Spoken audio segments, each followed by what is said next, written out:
Hello everyone. तो फिर से स्वागत है आप सभी का आपके अपने चैनल न्यूटन 9.8 में। और आज हम लोग डिस्कस करने वाले हैं Newton's law of motion for variable mass system. अगर एग्जांपल के तौर पे देखा जाए तो फॉर एग्जांपल जो हो गया वेरिएबल मास सिस्टम में आपका आता है रॉकेट, जो कि बहुत ज़्यादा पॉपुलर एग्जांपल है, क्वेश्चन इससे काफ़ी पूछे जाते हैं। फिर आपका हो गया मूविंग कॉन्वेयर बेल्ट। अब मूविंग कॉन्वेयर बेल्ट क्या होता है बहुत लोग को नहीं पता होगा। तो उसमें होता क्या है कि दो ऐसे ऐसे चक्के लगे रहते हैं, व्हील्स लगे रहते हैं और उस पर बेल्ट लगा रहता है। अब ये व्हील्स जैसे से रोटेट करेंगे, ये बेल्ट्स क्या हुआ कि ये इधर जाएगा, ये इधर जाएगा। इस साइड से हम लोग मास को ड्रॉप करते हैं और इस साइड से जो मास मूव करते करते इस साइड चला जाता है। तो बेसिकली इसमें भी हो क्या रहा है कि जैसे से आपका ये बेल्ट आगे बढ़ते जाएगा उस पर मास कंटिन्यूसली गिरते जाएगा।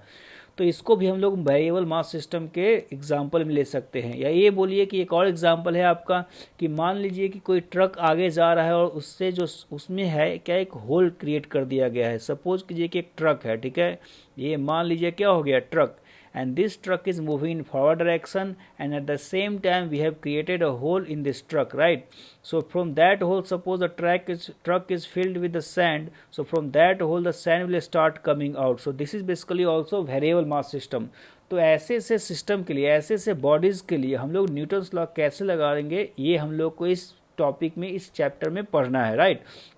तो चलिए हम लोग शुरू करते हैं।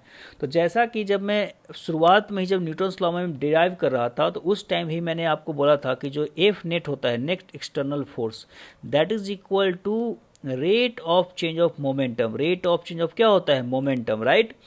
तो अगर हम लोग मोमेंटम को लिखें तो मोमेंटम आपको सबको पता है कि जो मोमेंटम होता है that momentum is equal to mass into velocity, right.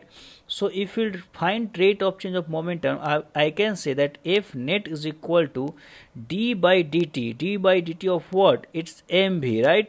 So now we have to differentiate m and v. So basically now we have two multiplication form like mv in momentum, actually m and v are in multiplication. तो आप सबको पता होगा कि अगर दो चीजें, अगर दो फंक्शन मल्टीप्लिकेशन में हो तो हम लोग उसको कैसे डिफरेंशिएट करते हैं। how I will differentiate it? So basically we will differentiate it alternatively. Alternatively कहने का मतलब यह है कि पहले हम लोग m को डिफरेंशिएट करेंगे तो हो जाएगा आपका dm by dt और हम लोग v को छोड़ देंगे। then now I will leave m and then I will differentiate v, so it will be dv by dt, right? सो इसको हम लोग एक और बार लिख लेते हैं कि F net is equal to आपका फाइनली हो चुका है कि D M by D T into V, right, plus M. What is D V by D T? D V by D is acceleration of body, right. तो हम लोग इसको इस तरह से लिख सकते हैं, Newton second law of motion for variable mass system, right. और आपको यहाँ पर पता होगा कि मैंने जब सेकेंड लॉ को ड्राइव करा था शुरुआत में, तो इस टर्म को, जो कांस्टेंट मास सिस्टम होता है उसके लिए इस टर्म को, जो फर्स्ट वाला टर्म है उसको जीरो पुट कर देता था, क्योंकि मास कांस्टेंट तो D M by D T जो होगा जीरो होगा, वो चेंज नहीं होगा मास, राइट। तो इस लॉ को आपको याद रखना है फॉर वेरिएबल मास सिस्टम, ठीक है। तो चलिए अब क्वेश्चन पे फटाफट आते हैं। क्वेश्चन बिल्कुल ही आसान पूछे जाते हैं। चलिए हम लोग फर्स्ट क्वेश्चन को देखते हैं। तो क्वेश्चन फर्स्ट जो आपका रॉकेट का ही है, क्वेश्चन लिखा हुआ है इसका कि अ rocket of mass 2000 kg, right. एक रैंडम वैल्यू लिया गया है, कोई रियलिस्टिक वैल्यू है नहीं, हम लोग बस प्रैक्टिस कर रहे हैं क्वेश्चन को।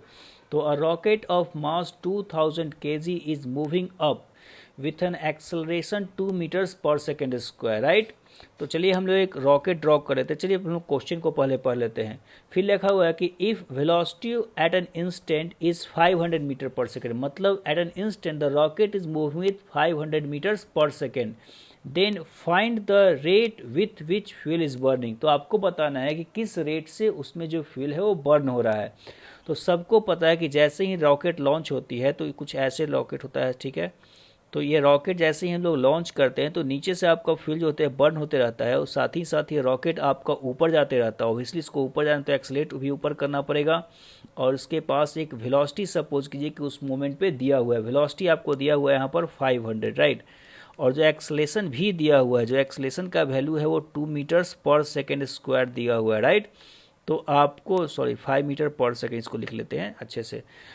तो आपको बताना है कि किस रेट से फ्यूल आपका बर्न हो रहा है। तो आपने अभी पढ़ा है कि जो नेट फोर्स होता है, net external force, that is equal to how much, d M by D T into v of body, right. Actually v is the v of body, right. Plus m into a. चलिए, so इस body पे जो net force लगेगा कितना लगेगा, तो आपको सबको पता है कि जैसे आप ग्राउंड से जैसे ही आप अर्थ इसको फायर करेंगे तो उस पर जो नेट फोर्स लगेगा एम जी लगेगा, ठीक है।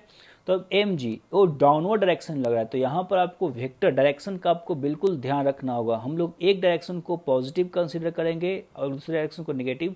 तो चलिए हम लोग जैसा कि हमेशा अपवर्ड डायरेक्शन को हम लोग पॉजिटिव मानते हैं, तो जो नेट फोर्स है एम जी को हम लोग नेगेटिव लेते हैं और इसके साथ साथ मैं लिखता हूँ net external forces minus M G, right, is equal to D M by D T. D M by T basically आपको बताना है कि D M by T, actually D M by D T represent करेगा कि किस रेट से रॉकेट में fuel burn हो रहा है। क्यों?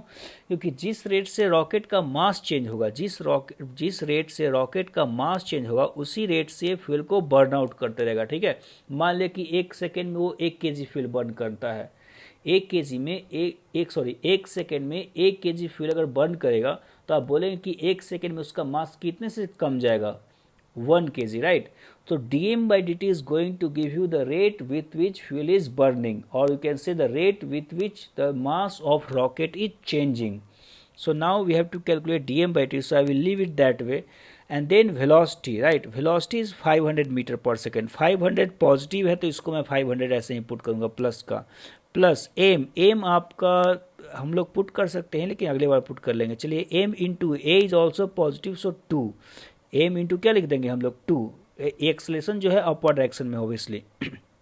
चलिए, तो यहाँ पर हम लोग वैल्यू पुट किया 2000 kg है, जो रॉकेट का मास है वो 2000 kg है, तो आप पुट करेंगे minus of 2000, let's take g as 10 obviously, is equal to D M by D T into 500 plus it's m means 2000 into 2, right.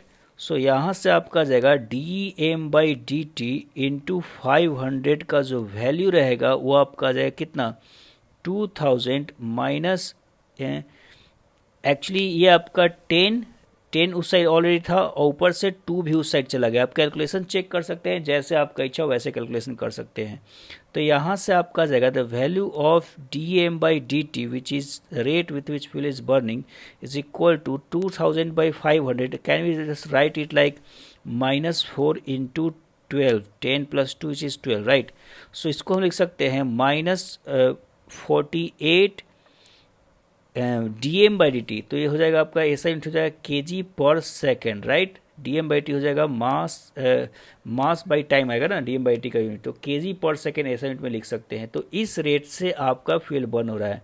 तो आपको नेगेटिव वैल्यू को आप हटा सकते हैं क्योंकि जो नेगेटिव वैल्यू ये रिप्रेजेंट कर रहा है कि रॉकेट का मास कम रहा है, रॉकेट का मास क्या हो रहा है, कम रहा है। इसके कारण से डी एम बाई टी जो है हमेशा नेगेटिव आता है, क्योंकि टाइम के साथ रॉकेट का मास कमेगा और कोई भी क्वांटिटी जब कमती है तो then the differentiation of that quantity will be negative. अगर कोई भी क्वांटिटी कमती है तो उसका डिफरेंशिएशन नेगेटिव आता है। तो आपको रेट ऑफ फ्यूल बर्न जो होगा, फ्यूल बर्न जो है फाइनली आप उसको लिख सकते हैं is equal to 48 kg per second, right. सो ये आपका आंसर हो जाएगा, करेक्ट। चलिए अब हम लोग आते हैं नेक्स्ट क्वेश्चन पे।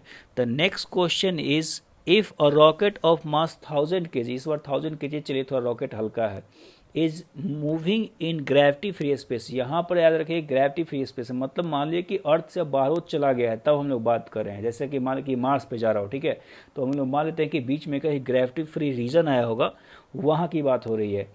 तो with acceleration 5 meters per second acceleration दिया हुआ है and the fuel is burning at a rate of 6 kg per second. चलिए बहुत कम फ्यूल हो रहा है। Then find the velocity of rocket at that instant. तो कोई दिक्कत नहीं, हम लोग सोल्यूशन में क्या करेंगे कि ग्रेविटी फ्री स्पेस है ही, आपको रॉकेट होगा कि ड्रॉ करने का जरूरत है नहीं, लेकिन ड्रॉ कर लिया जाए फॉर एक्स्ट्रा स्किल। सो ये जो रॉकेट है फ्यूल आपका बर्न कर रहा है, तो हम लोग बोलेंगे क्या कि net F external is equal to what is its D M by D T into V plus what's its M में, राइट। ये दोनों हम लोग को लिखना है। तो एफ नेट आपका 0 है क्योंकि ये ग्रेविटी फ्री स्पेस है, तो बाहर से कोई इस पर फोर्स लग नहीं रहा है, ठीक है। तो एफ नेट आपका 0 हो गया। dm/dt भी आपको दिया हुआ है, लेकिन dm/dt में पुट करूँगा -6। क्यों? क्योंकि रेट जो है, जिस रेट से फ्यूल बर्न होगा उस रेट से रॉकेट का मास कम होगा। रॉकेट का मास कम होने का मतलब dm/t का वैल्यू नेगेटिव आएगा। ठीक है, तो dm/t -6 इसको आपको ध्यान रखना है। इंटू वी आपको तो निकालना ही है, प्लस m है आपका 1000 kg, इंटू एक्सलेशन जो है 5 मीटर पर सेकंड इंस्टेंट पे दिया है। तो पूछा कि उस इंस्टेंट में वेलोसिटी कितना होगा, तो कोई दिक्कत नहीं है। आपको जो वेलोसिटी है आप देख सकते हैं कि हो जाएगा 5000 बाई 6, और you can say 2500 by 3 meter per second, right, not square. So ये आपका हो जाएगा वेलोसिटी उस इंस्टेंट पे रॉकेट जिस वेलोसिटी से आपका जाते रहेगा, राइट। चलिए कोई दिक्कत नहीं है, आगे बढ़ते हैं। तो रॉकेट का क्वेश्चन आपका यही था। आपका रॉकेट में कुछ करना नहीं है, बस आपको सारे वैल्यूज देखना है कि ग्रेविटी अर्थ से फायर किया गया है, अगर जैसे ही अर्थ से फायर किया गया है, अगर बोला हो एक्चुअली मूविंग अप और समथिंग, तो मूविंग अप आपका तभी बोल सकता है। जैसे कि लास्ट केस में एक बार फिर से आपको रिवाइज करवा दूं कि जैसे कि लास्ट केस में है तो दिया हुआ कि rocket of mass is moving up, right. तो अगर मूविंग अप दिया हुआ है तो अप कहाँ से जाएगा? ऑब्वियसली अर्थ से फायर किया होगा, अर्थ से कोई रॉकेट को फायर किया होगा, उसके कारण वो अप जा रहा होगा। अगर वो फ्री स्पेस में, तो फ्री स्पेस में कोई अप और डाउन का तो सेंस ही नहीं बनता है। धरती पर ही बस आपका जो अर्थ पे है उसी पे इंस्टेंट पे हम लोग जब अर्थ से जब जा रहा हो तभी हम लोग बोल सकते हैं क्या अप है क्या डाउन है।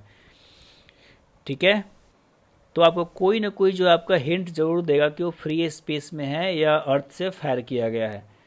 तो आइए अब हम लोग नेक्स्ट क्वेश्चन डिस्कस करते हैं। तो नेक्स्ट क्वेश्चन में आपका रॉकेट नहीं है, इसमें आपका दिया हुआ है कि एक चेन लटका हुआ है। ठीक है, चेन का जो मास पॉइंट लेंथ है लैम्डा है। ये है जो लैम्डा है आपका, वो मास पॉइंट लेंथ है। Lambda is basically mass per unit what, it's length, mass point length, correct. So अब दिया क्या गया है कि if a person started collecting chain in his hand at t is equal to 0, t is equal 0 पे वो collect करना शुरू करता है, अपने हाथ को ऊपर जाना शुरू करता है। While moving is hand with constant velocity, याद रखिए वेलोसिटी कांस्टेंट रेट से ऊपर ले जा रहा है in upward direction. Then find the force applied by person as function of time. मतलब पूछ रहा है कि टाइम के साथ वो कितना फोर्स अप्लाई करेगा। यह बोलिए कि आदमी चैन पे कितना फोर्स अप्लाई करेगा कलेक्ट करने में, या चेन आदमी पे कितना फोर्स अप्लाई करेगा, क्योंकि वेलोसिटी तो आपका कांस्टेंट है, तो वेलोसिटी कोई एक्सेलेरेशन यहाँ होने वाला है नहीं। तो मैं देखिए क्या करता हूँ कि सॉल्यूशन बिल्कुल ही ऐसा कुछ है कि मान लिया जाए कि टी टाइम के बाद हम लोग सिचुएशन को देख रहे हैं। तो टी टाइम के बाद अगर सिचुएशन को देखेंगे तो हुआ क्या कि आदमी कुछ लेंथ चेन का कलेक्ट कर लेगा। तो मैं ऐसे कुछ दिखाता हूँ कि मान लिया जाए कि टी टाइम में हम लोग टी टाइम के बाद देख रहे हैं और चेन कुछ कलेक्ट हो चुका है यहाँ पर आदमी के हाथ में।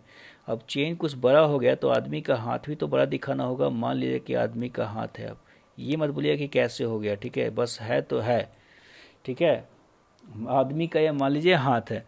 तो टी टाइम में वो कितना ऊपर लेकर चला जाएगा, तो टी टाइम अगर वी वेलोसिटी से मूव करेगा तो जो लेंथ ऊपर जाएगा चेन का, मतलब कितना लेंथ कलेक्ट करेगा, तो जो लेंथ हो जाएगा हम लोग बोल सकते हैं कि length of chain collected is equal to velocity into time. इतना लेंथ कलेक्ट हो जाएगा। तो अब मैं क्या करता हूं कि इस पॉइंट पे याद रखिए कि वी वेलोसिटी से अभी भी वो आगे जा रहा है, तो वेलोसिटी आपका कांस्टेंट है। जो आदमी के हाथ पे फोर्सेज लग रहे होंगे, इस पूरे जितना लेंथ उसके हाथ में उसका mg लग रहा होगा। जितना चेन, मतलब कि 1 मीटर आदमी के हाथ में भी चेन कलेक्टेड हो गया है, तो 1 मीटर के अकॉर्डिंग जो है मास वो mg नीचे लगते रहेगा, ठीक है। और साथ ही साथ आदमी ऊपर ले जा रहा है। तो मैं क्या कर रहा हूँ कि आप ये दिखा दीजिए कि F net is equal to क्या, हम लोग वेरिएबल मास सिस्टम ऑब्वियसली जैसे जैसे आदमी के हाथ में चेन कलेक्ट होता जाता है उसके हाथ में मास जो है चेन का चेंज होता जाएगा।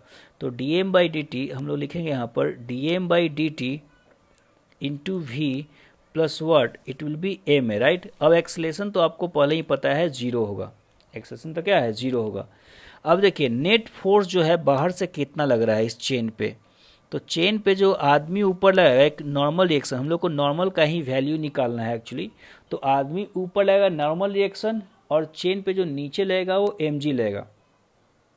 आदमी अगर मैं बात करूं तो चेन पे जो नीचे फोर्स लगेगा वो mg लगेगा, और ऊपर जो आदमी उसको पुश कर रहा होगा, मैं फिर से एक बार दिखाता हूं थोड़ा डायग्राम में कि आदमी इसको ऊपर पुश किए हुए ना, तो नॉर्मल एक्शन तो लगाना ही आदमी को। एक्चुअली वही फोर्स जो है हम लोग को निकालना है, कितना ये नॉर्मल अभी लगा रहा है कॉन्टैक्ट फोर्स कितना लग रहा है। तो ऊपर की तरफ नॉर्मल, या इसको आप एफ भी नाम दे दीजिए, कोई दिक्कत नहीं है, एफ ज़्यादा सूटेबल रहेगा एक्चुअली, तो एफ नाम दे दीजिए, वो ज़्यादा सही रहेगा। तो एफ फोर्स ऊपर की तरफ लगा रहा होगा आदमी हाथ चेन पे, और एक चेन पे नीचे एम जी लग रहा होगा। तो एफ नेट आपको लिखना है लेफ्ट साइड में। तो ऊपर को अगर पॉजिटिव मानेंगे तो क्या लिखेंगे, F minus M G, net force जो अभी होगा चेन पे वो कितना लग रहा होगा, उसके हाथ में जो चेन है उसको लिख रहा होगा F minus M G. D M by D T आपको निकालना है। तो मान लिया जाए कि वो एक्स लेंथ कलेक्ट करता है, मान लिया जाए कि वो टी टाइम में कितना चेन कलेक्ट करता है, एक्स मतलब एक्स लेंथ किसी मोमेंट पे कलेक्ट करता है, ये एक्स या डी एक्स आप कुछ ही मान सकते हैं। तो D M by D T आपको निकालना है, तो मैं करता हूँ कि आप लिखिए लैम्डा, ठीक है, लैम्डा इंटू एक्स, और यू कैन से D x actually, that is better. एक स्मॉल टाइम के लिए आप डी एक्स लीजिए। तो डी एक्स लेंथ अगर वो कलेक्ट करता है छोटे टाइम में, तो उसको लिखेंगे हम लोग कितना, इसका मास लिख सकते हैं, जो डी एम लिख सकते हैं इस मास का वैल्यू हो जाएगा, लैम्डा हो गया मास पर लेंथ, मतलब एक यूनिट लेंथ का जो मास है वो लैम्डा है, और इसका लेंथ मैंने मान रखा है स्मॉल लेंथ, वो डी एक्स मान रखा है, याद रखिए इसको मैंने मान रखा है d x, right. So the lambda into d x will give the d m, right, will give you d m. So मैं बोलूँगा क्या कि डी एम का जो वैल्यू हो जाएगा lambda into d X by D T, आप इसको बोल दीजिए, डी टी तो आपको डिवाइड करना ही है, तो that is the value of D M into V, ठीक है।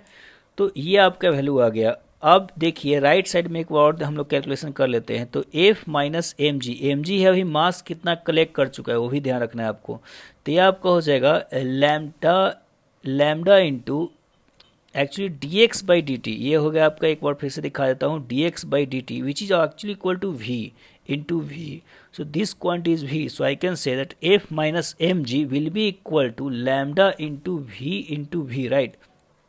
आपको निकालना है क्या कि एम जी मतलब जिस टाइम पे मैं मेंशन कर रहा हूँ उस टाइम पे मास कितना कलेक्ट हुआ। तो मास सिंपल सी बात है कि लैम्डा इंटू एल आप बोलेंगे, और एल का वैल्यू कितना है वी टी। आप देख सकते हैं कि जो टी टाइम में जो लेंथ ऊपर जाएगा वो कितना हाथ लेकर जाएगा ऊपर, वी टी जाएगा। वेलोसिटी अगर वी वेलोसिटी जा रहा है तो वेलोसिटी इंटू टाइम हो जाएगा लेंथ, कितना लेंथ ऊपर जाएगा। तो यहाँ पर मैं लिखूंगा एफ माइनस एम का जो वैल्यू हो जाएगा, मैं अभी निकाल चुका हूँ, एम का जो वैल्यू होगा lambda into L, right. So lambda into L, चलिए एक बार और लिख लेते हैं, is equal to lambda into V square. So the value of F will become equal to lambda L plus lambda V square, the value of L is V T, right. So lambda into V T plus lambda into V square, आपको इच्छा तो आप common ले सकते हैं। तो यहाँ से जो फोर्स आ जाएगा फंक्शन ऑफ टाइम, वो आप लैम्डा इंटू वी आप कॉमन ले लीजिए, वो आपका हो जाएगा फिर टी प्लस वी, राइट, हो जाएगा टी प्लस वी, करेक्ट। तो ये जो आपका वैल्यू आ जाएगा, ये जो आपका है वैल्यू वो आपका हो जाएगा लैम्डा इंटू एल, सो lambda into V T. Sorry 1 second, actually हम लोग जी यहाँ पर छोड़ चुके थे, ही मैं बोल रहा हूँ कि डायमेंशन क्यों नहीं मैच करा है। ये एम तो अगला आपका लैम्डा इंटू एल आ गया था, आपका जी मिसिंग था। तो यहाँ पर एक में अगर लैम्डा इंटू यहाँ पर आपका जी मिसिंग है, तो यहाँ से मैं अगर लैम्डा इंटू वी कॉमन ले तो आपका टी जी आएगा। 1 सेकेंड, तो आपका जो चला जाएगा वो टी जी आएगा। देखिए मैं सोचा कैसे, एक्चुअली आंसर याद नहीं था, मैंने डायमेंशन के बारे में सोचा कि टाइम और वेलोसिटी कभी ऐड नहीं कर सकते हैं। मैं आपको बताता हूँ कि लैम्डा इंटू वी आप कॉमन लेंगे तो आपका आएगा G T plus what, its V, right. आपका डायमेंशन जो है G T plus G T का जो डायमेंशन होगा वही आपका वी का डायमेंशन होगा। पहले क्या था T plus V, right, T है टाइम और वी है आपका वेलोसिटी। आपको पता है मैं यूनिट डायमेंशन में पढ़ा चुका हूँ कि कभी तो डिफरेंट डायमेंशनल क्वांटिटी ऐड या सब्ट्रैक्ट नहीं होते हैं, तो उसी को लेकर मैंने सोचा। तो ये आपका हो गया आंसर, राइट। तो इस वीडियो में इतना ही है आपका वेरिएबल मास सिस्टम में। आप क्वेश्चंस को प्रैक्टिस की, और भी अच्छे अच्छे क्वेश्चंस है इस पे कन्वेयर बेल्ट, जो कि बिल्कुल ही आसान होता है। तो कन्वेयर बेल्ट बेस्ड क्वेश्चन या फिर रॉकेट में ही और भी अभी क्वेश्चंस हैं, तो आप उसको प्रैक्टिस कीजिए। हम लोग नेक्स्ट वीडियो में जो है इम्पल्स मोमेंटम के बारे में डिस्कस करेंगे। तब तक के लिए thank you and bye bye.